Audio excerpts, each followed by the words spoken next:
Hello, everyone, and welcome to another episode of Hello Word. I'm Alex, your host, and I'm so excited you're here. Today, we're diving into a word you've likely seen or heard before, behavior. That's right.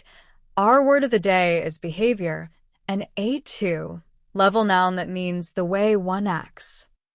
Let's explore this word together. Behavior is all about actions, how we act in different situations, or how someone responds to others.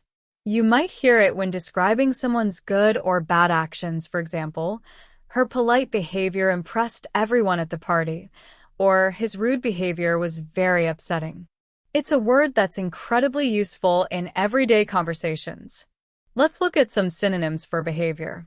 Words like conduct, manner, and demeanor are great alternatives.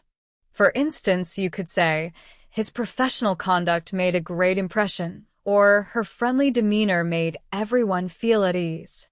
Each of these words is similar, but may have slightly different contexts. On the other hand, let's explore some antonyms of behavior. Words like misconduct and misdemeanor show a negative or inappropriate way of acting. For example, you might hear, the employee's misconduct led to serious consequences. These contrasting words can help you understand when someone's actions are not appropriate. In everyday life, the word behavior pops up all the time. You might talk about your own behavior, like saying, I need to improve my behavior at work to get that promotion, or notice it in others, such as, the teacher praised the children for their excellent behavior during the trip. It's a word that can describe people, animals, and even objects, like, the robot's behavior is programmed to mimic human actions. Here are some additional examples to make it even clearer. Her cheerful behavior brightened everyone's mood.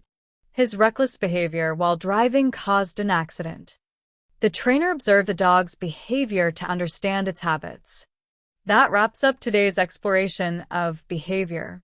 We've looked at its meaning, synonyms, antonyms, and how you can use it in daily life.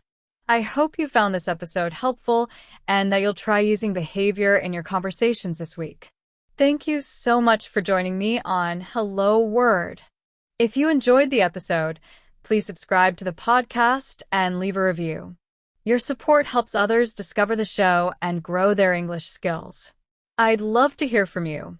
Create your own sentence using behavior and share it as a comment. Until next time, keep learning and keep practicing.